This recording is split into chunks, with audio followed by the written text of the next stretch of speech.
สวัสดีครับผมเชออินสุดครับ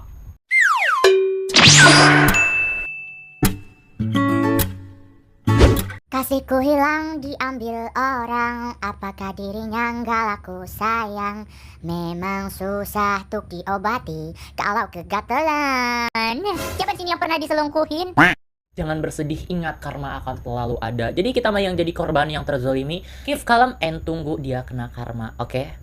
So, wadi tuhon, sabay di makeup. Apa kabar kalian semua? Akhirnya kita ketemu lagi di video kali ini. Dan seperti biasa di video kali ini kita bakalan cerita-cerita. Kita bakalan gibah-gibah story, gibah-gibah halal. Tapi nggak tahu apakah yang ini bersifat halal atau haram ya. I don't know. But kita ambil aja sisi positifnya, hikmah di balik cerita-cerita yang akan aku sampaikan nanti. Jadi kita langsung aja ke videonya. Tapi sebelum itu boleh dong aku minta kalian untuk tekan tombol like-nya terlebih dahulu, kemudian kalian tekan tombol subscribe dan kalian tekan tombol lonceng notifikasinya supaya kalian dapat notifikasi dari video-video terupdate selanjutnya. Sama syuting nih. And then jika kalian udah siap, tutup pintu kamar, cek kanan kiri atas bawah depan belakang kalian. And let's talk about special story. Pow. Oke, kita akan membahas mengenai kasus perselingkuhan tokoh terkenal paling kontroversi di berbagai negara. Dan untuk yang pertama, kita ke negara Rusia terlebih dahulu. Kalau dengar kata-kata Rusia, kita teringat sama cewek cantik yang sempat viral dan sempat dipuja-puja beberapa waktu lalu. Namun, sekarang gimana? Udah unfollow belum? Ya. Tapi di video kali ini kita nggak bakalan bahas tentang dia, tapi kita bakalan bahas mengenai kasus perselingkuhan Vladimir Putin dan Alina Kabaeva. Vladimir Putin yang merupakan presiden Rusia yang saat itu memiliki seorang istri yang bernama Lyudmila Putina yang merupakan mantan pramugari di salah satu penerbangan terbesar di Rusia. Dan ia juga memiliki dua orang anak perempuannya yang bernama Maria dan Yekaterina. Nah, Vladimir Putin ini diduga telah menjalin hubungan gelap dengan seorang mantan atlet Olimpiade asal Rusia yang bernama Alina Kabaeva. Beberapa tahun belakangan ini ada rumor yang beredar bahwa ada seorang atlet seksi yang menjadi simpenan presiden Rusia. Kalau di sini tuh adanya simpenan pejabat, tapi ini langsung loh simpenan presiden.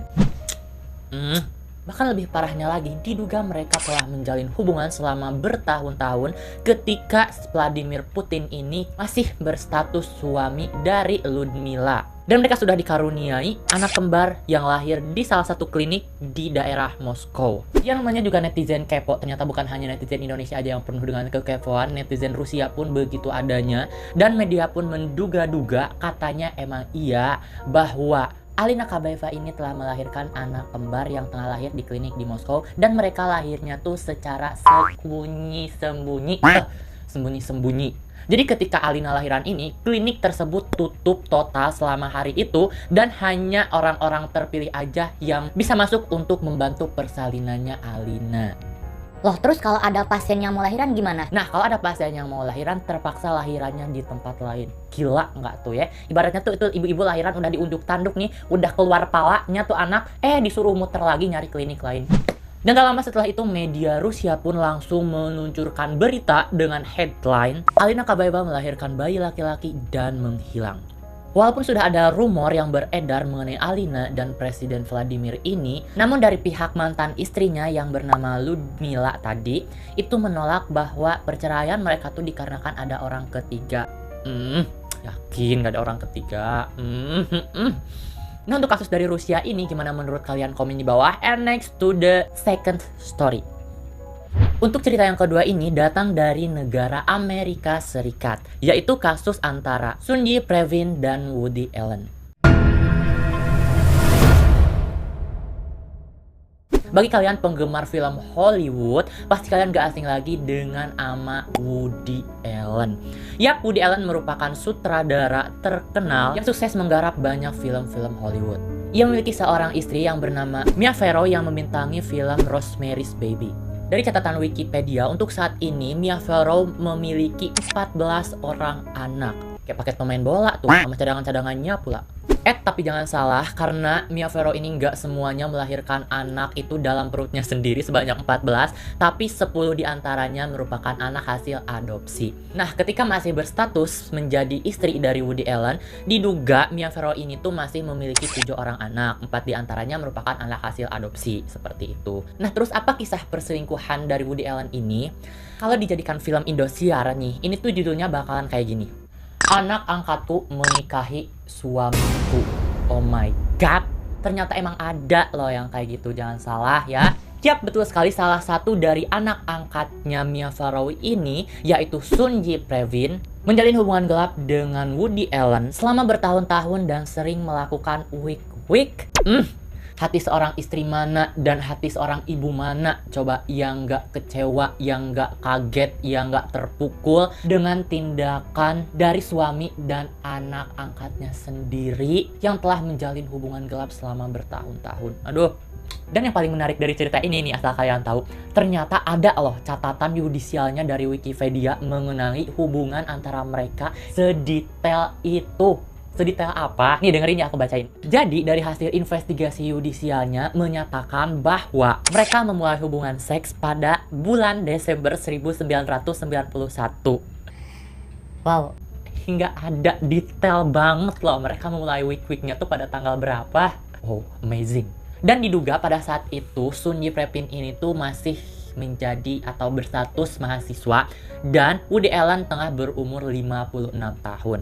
Nah, terus kapan sih awal mula perselingkuhannya ini diketahui oleh istri dan ibunya?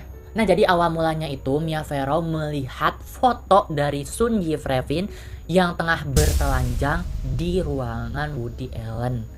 My god, oh my no, my wow. Dan otomatis dong pada saat itu Mia Farrow kayak menginterogasi, menginvestigasi dan nanya-nanyai ya. Ngomong apa tuh? Ini apa nih, maksudnya apa nih lo nyimpen, lo foto Sun Ji Previn yang lagi bugil, lo foto anak gua, lo foto anak kita tanpa busana. Dan pada saat itu ya kan namanya juga laki-laki gitu, pandai bersilat lidah dengan berbagai alasan, dan akhirnya ya udahlah gitu Mia Farrow percaya. Nah tapi gitu namanya juga seorang perempuan, instingnya itu lebih kuat daripada laki-laki. Pasti ada aja tuh kan kayak pikiran-pikiran sekecil apapun gitu, kalau ngeganjal pasti bakalan diselidiki terus menerus. Dan bener aja gitu loh, dengan menggunakan instingnya Mia Farrow memerhatikan gerak-gerik antara Woody Allen dan Sun Ji Previn ini, dan akhirnya ketahuanlah status di antara mereka berdua yang telah menjalin hubungan selama bertahun-tahun. Dan ya abis itu Mia Farrow memutuskan hubungan antara dirinya dengan Woody Allen dan Sun Ji Previn. And then setelah itu pada tanggal 17 Agustus 1992, tepat hari kemerdekaan kita dong, Sun Ji Previn dan Woody Allen mengumumkan bahwa mereka saling mencinta. Dengan bangganya gitu mereka berdua belak-belakan, ya ini gitu kita berdua emang saling cinta gitu. Kita berdua ada, kita berdua sampai sekarang ini bertahan ya karena cinta. Ku di sini berdiri karena cinta, bertahan untuk bahagia, semua karena cinta. Copyright. Dan ending dari story ini, mereka menikah pada tanggal 22 Desember 1997 di Venesia. So, gimana menurut kalian tentang kasus ini? Apakah kalian gak suka dengan endingnya? Komen di bawah. Kita lanjut ke cerita yang selanjutnya. Dan untuk cerita yang ketiga, kita pergi ke negara Jepang. Kalau ngomongin tentang Jepang, aku salah fokus sama seorang wanita Jepang yang sempet trending YouTube kemarin. Kasus perselingkuhan antara Masahiro Higashide dan Erika Karata. Masahiro Higashide merupakan seorang aktor dan model tampan asal Jepang yang telah menikah dengan seorang model dan aktris cantik asal Jepang pula, yaitu Eno Watanabe pada tahun 2015 kemarin, tepatnya pada tanggal 1 Januari. Nah, untuk kasus perselingkuhan ini diawali dari benih-benih cinta di lokasi. Ya, cinlok. Kalau ngomongin selingkuh, itu emang rentan banget di lokasi kerja sih, bener banget. Karena tiap hari kita bertemu dengan dia, tiap hari kita ngobrol dengan dia, dan kalau di dunia kerja gitu, di tempat kerja tuh cenderung lebih lama waktunya, iya nggak sih gitu nih. Kalau dihitung-hitung, ibarat kita kerja tuh dari jam 8 sampai jam 4 sore. Nah kemudian kita pulang, di perjalanan kita hitung setengah jam. Kemudian kita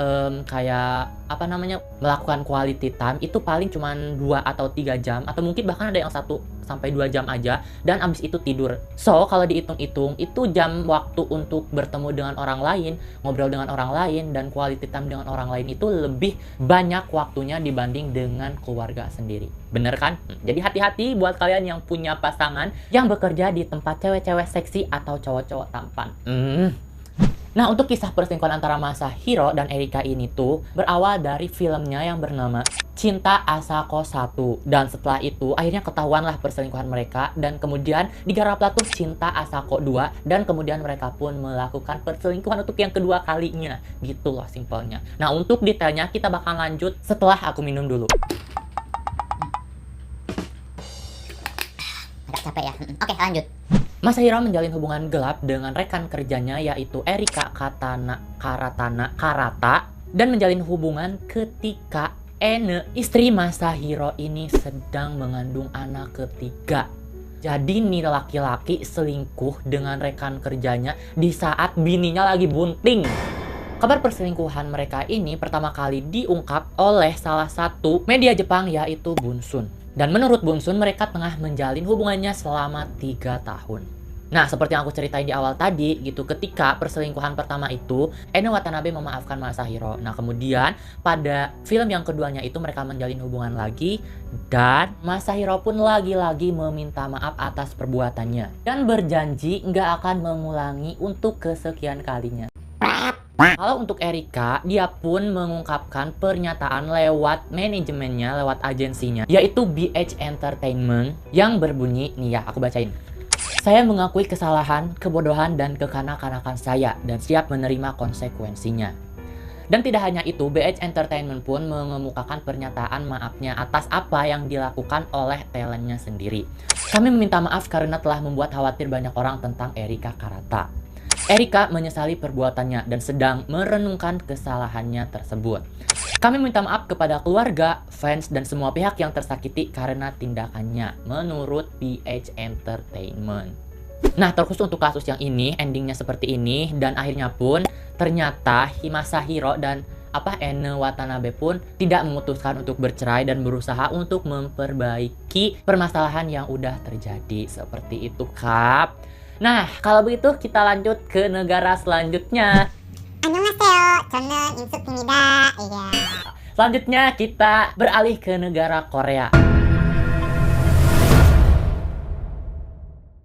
Hong Sang-soo merupakan sutradara sekaligus penulis skenario asal Korea Selatan yang namanya mulai dikenal pada tahun 1996 lewat filmnya yang berjudul Today a Pig Fell into the Well and The Power of Gangwon Province. Dan ia pun telah memiliki seorang istri dan dikaruniai seorang anak. Nah, untuk awal mula perselingkuhan mereka terjadi pada tahun 2015 lalu. Jadi Hong Sang-soo ini berselingkuh dengan aktrisnya sendiri yaitu Kim Min-hee karena sama kasusnya kayak yang tadi, cinta lokasi.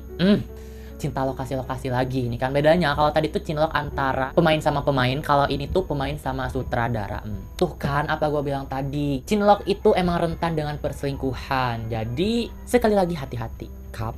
Nah, yang spesial dari perselingkuhan ini adalah kabar perselingkuhan mereka tidak dibocorkan oleh media atau pihak manapun, tetapi mereka sendiri yang mengungkapkannya. Pede banget loh, ya ampun, aib itu aib, Gusti Agung. Mereka mengumumkan hubungan di antara keduanya pada acara premiere film On the Beach at Night Alone. Yang kebetulan saat itu filmnya dibintangi oleh Kim Min-hee. Dan sontak kabar itu pun langsung viral di negara tersebut, di Korea Selatan, dan mendapat kecaman dan hujatan-hujatan dari netizen-netizennya. Dan otomatis pula gitu, pamor dari si Kim Min-hee ini turun, image dan nama baik dari sutradara ini pun menjadi buruk. Nah, terus yang paling greget ini adalah ketika si Kim Min-hee ini membuat pernyataan seolah-olah sang istri dari Hong Sang-soo, Hong Sang-soo ini nggak becus merawat suami. Jadi dia tuh mengungkapkan pernyataan, makanya rawatlah suami dengan baik. Oh my god. Jadi merasa dirinya itu udah memuaskan si laki-laki ini gitu loh. Heran gua. Nah, terus yang paling aku salut dari kasus ini adalah istrinya pun nggak menyerah, nggak pantang menyerah. Jadi tipikal istrinya ini tuh adalah tipikal yang nggak mau kalah, tipikal yang nggak mau kebahagiaannya direbut oleh orang lain. Kan ada dua tipikal tuh kalau ada cewek di dalam masalah seperti ini, antara meninggalkan ya karena udah tahu sifat buruknya, atau bertahan karena nggak mau miliknya direbut orang lain. Nah, kalau si istrinya ini tipikal yang nggak mau kebahagiaannya direbut oleh orang lain, yang nggak mau kalah sama pelakor. Jadi ia pun terang-terangan membuat pernyataan di salah satu acara yang bernama Real Story Eye. Nah, di acara tersebut, ia terang-terangan menyatakan bahwa ia tidak akan menyerah begitu saja. Dan ini aku bacain beberapa cuplikan dari hasil wawancaranya di acara tersebut. Dia, alias Kim Min Hee, membuatku seperti di neraka. Tapi suamiku selalu menatap Kim Min Hee dengan wajah senang. Suamiku terlihat seperti bocah laki-laki yang baru jatuh cinta pertama kalinya. Namun kami pun pernah hidup bahagia sebelumnya. Aku tidak percaya pada perceraian dan aku bisa merasakannya. Mungkin suamiku akan kembali padaku. Mungkin kedengarannya gila, tapi memang seperti itu watak suamiku. Jadi ia menyatakan bahwa ia nggak akan menyerah dengan keadaan apapun karena dia udah tahu watak asli dari suaminya itu sendiri. Ya mungkin watak aslinya gampang terhasut, gampang tergoda, atau suka main-main perempuan lah gitu alias nggak serius. Alhasil dia pun tetap optimis dengan keputusannya untuk mempertahankan Hong Sang-soo untuk kebahagiaan keluarga dan anak-anaknya. Nah, gimana menurut kalian tentang kasus ini? Komen di bawah. Tentang kasus perselingkuhan yang lagi viral di mana-mana, Twitter, TikTok, YouTube, Instagram, dan lain-lain. Dua orang ini lagi diincar banget sama netizen. Kenapa? Mungkin karena kan mereka berdua ini tuh alias si NS sama AS merupakan seorang panutan anak muda kan, panutan remaja, panutan santri dan santriwati gitu loh. Karena mereka tuh sering mengeluarkan karya-karyanya yang beraroma-aroma religius gitu. Ya ibaratnya mereka tuh menggambarkan sosok soleh dan solehah gitu ya. Jadi panutan-panutan anak muda penerus bangsa supaya lebih agamis seperti itu. Tapi ya ampun, ya salam, kaget loh. Ternyata dari kasus ini tuh kita nggak bisa menjudge seseorang tuh dari penampilannya aja. Kita nggak bisa menjudge seseorang tuh dari sifat soleh dan solehahnya. Kelihatannya soleh dan solehah, kelihatannya alim, belum tentu aslinya seperti itu. Dan untuk kali ini pasti kalian nunggu-nunggu pembahasan dari NS dan AS. Tapi karena belum ada klarifikasi dari mereka berdua, aku juga nggak bisa mendahului atau berspekulasi yang akhirnya bakalan jadi kabar hoax lah, kabar ini itulah, gitu loh. Ngerti kan perasaan gua? Ya jadi kita tunggu aja klarifikasi dari mereka berdua dulu, baru kita bahas lagi kalau kalian mau ya. So, jika kalian suka dengan video kali ini, jangan lupa kalian untuk like, comment, share, dan subscribe. Dan jangan lupa juga untuk kalian follow Instagram aku di insert_21. And then, see you di next video. Kalaupun yang udah nonton sampai habis. Dan pesan di video kali ini, jangan suka merebut kebahagiaan orang lain. See you, bye-bye!